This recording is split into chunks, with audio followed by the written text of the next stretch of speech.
Parole de Dieu quotidienne. Le fait du contrôle et de la domination du Créateur sur toute chose et tous les êtres vivants atteste de la véritable existence de l'autorité du Créateur. La bénédiction de Job par l'Éternel est consignée dans le livre de Job. Qu'est-ce que Dieu a accordé à Job ? Pendant ces dernières années, Job reçut de l'Éternel plus de bénédictions qu'il n'en avait reçu dans les premières. Il posséda 14 000 brebis, 6 000 chameaux, 1 000 paires de bœufs et 1 000 ânesses. Job chapitre 42, verset 12. Du point de vue de l'homme, quelles étaient ces choses données à Job ? Étaient-elles les biens de l'homme ? Avec ces biens, Job aurait-il été très riche en ce temps-là ? Et comment a-t-il acquis de tels biens ? Qu'est-ce qui explique sa richesse ? Il va sans dire que c'est grâce à la bénédiction de Dieu que Job est venu à la posséder. Comment Job considérait ses biens et comment il considérait les bénédictions de Dieu ne sont pas des choses dont nous allons parler ici.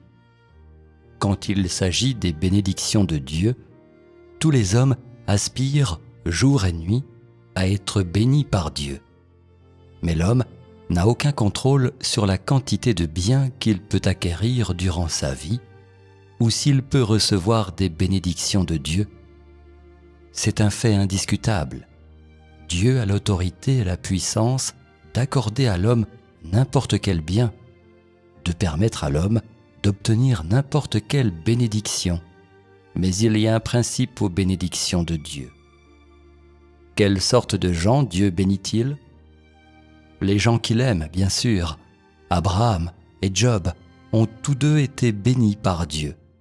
Mais les bénédictions qu'ils ont reçues n'étaient pas les mêmes.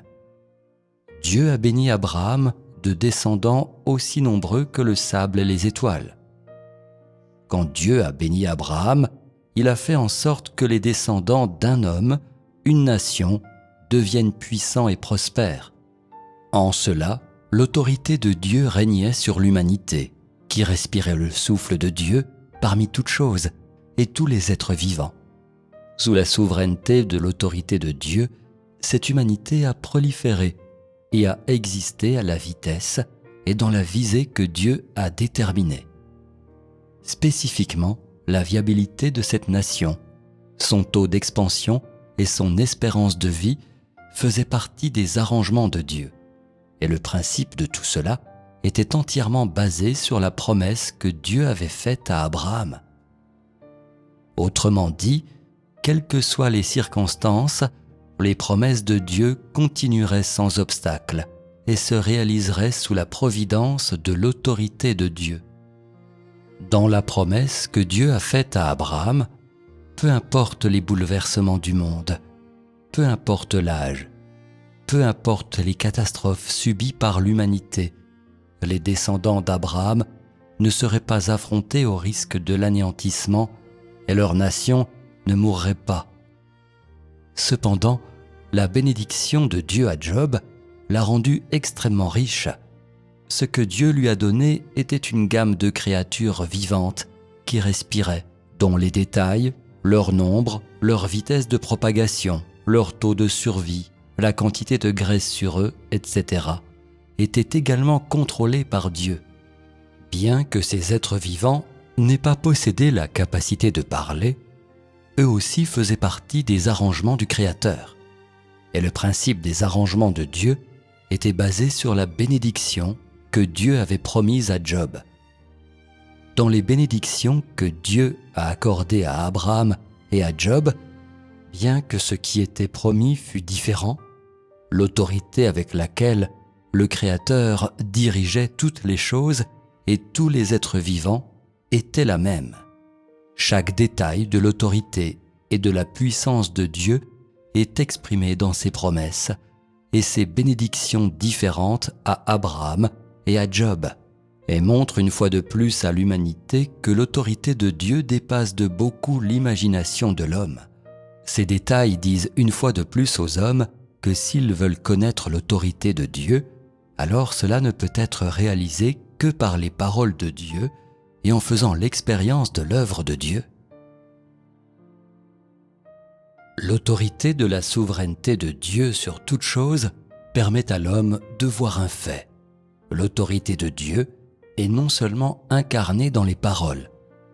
Et Dieu a dit que la lumière soit, et la lumière fut, et qu'il y ait un firmament, et le firmament fut, et qu'il y ait la terre, et la terre fut. Mais, de plus, dans la manière dont il a perpétué la lumière, a empêché que le firmament disparaisse et a gardé la terre séparée de l'eau pour toujours, ainsi que dans les détails de la façon dont il a régné sur toutes les créatures et les a gérées. Lumière, firmament et terre. Que voyez-vous de plus dans la bénédiction de Dieu sur l'humanité?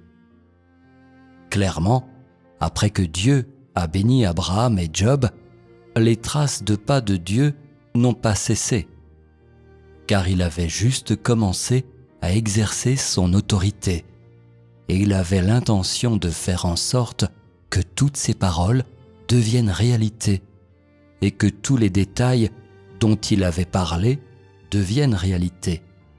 Et donc, dans les années suivantes, il a continué à faire tout ce qu'il voulait. Parce que Dieu a l'autorité, il semble peut-être à l'homme que Dieu parle seulement et n'a pas besoin de lever le petit doigt pour accomplir toute chose. Imaginer cela est quelque peu ridicule. Si tu adoptes seulement la vision unilatérale de l'établissement de l'alliance de Dieu avec l'homme en utilisant des paroles, de l'accomplissement de tout par Dieu en utilisant des paroles, et tu es incapable de voir les différents signes et faits qui démontrent que l'autorité de Dieu domine sur l'existence de toute chose, alors ta compréhension de l'autorité de Dieu est trop insignifiante et ridicule. Si l'homme imagine Dieu ainsi, alors il faut le dire, la connaissance que l'homme a de Dieu est arrivée au dernier fossé et a atteint une impasse, car le Dieu que l'homme imagine n'est qu'une machine qui donne des ordres, et non le Dieu qui possède de l'autorité. Qu'as-tu vu dans les exemples d'Abraham et de Job? As-tu vu le vrai côté de l'autorité et de la puissance de Dieu? Après que Dieu a béni Abraham et Job, Dieu n'est pas resté là où il était et n'a pas non plus mis ses messagers à l'œuvre en attendant de voir quel serait le résultat. Au contraire, dès que Dieu a déclaré ses paroles, sous la direction de l'autorité de Dieu, toutes choses ont commencé à se conformer à l'œuvre que Dieu avait l'intention de faire, et les gens, les choses et les objets que Dieu requérait furent préparés. Autrement dit, dès que les paroles ont été déclarées par la bouche de Dieu, l'autorité de Dieu a commencé à s'exercer à travers toute la terre, et il a tracé un sentier afin d'accomplir et de réaliser les promesses qu'il avait faites à Abraham et à Job, tout en faisant tous les plans et les préparatifs appropriés pour tout ce qui était nécessaire pour chaque pas et chaque étape clé qu'il comptait réaliser. Pendant ce temps, non seulement Dieu a manipulé ses messagers, mais aussi toutes les choses qu'il avait créées. C'est-à-dire que l'étendue de l'autorité de Dieu n'incluait pas seulement les messagers, mais, de plus, toutes choses qui étaient manipulées afin qu'elles se conforment à l'œuvre qu'il avait l'intention d'accomplir. Ce sont les manières spécifiques dans lesquelles Dieu exerçait son autorité. Dans vos pensées, certains d'entre vous peuvent avoir la compréhension suivante de l'autorité de Dieu.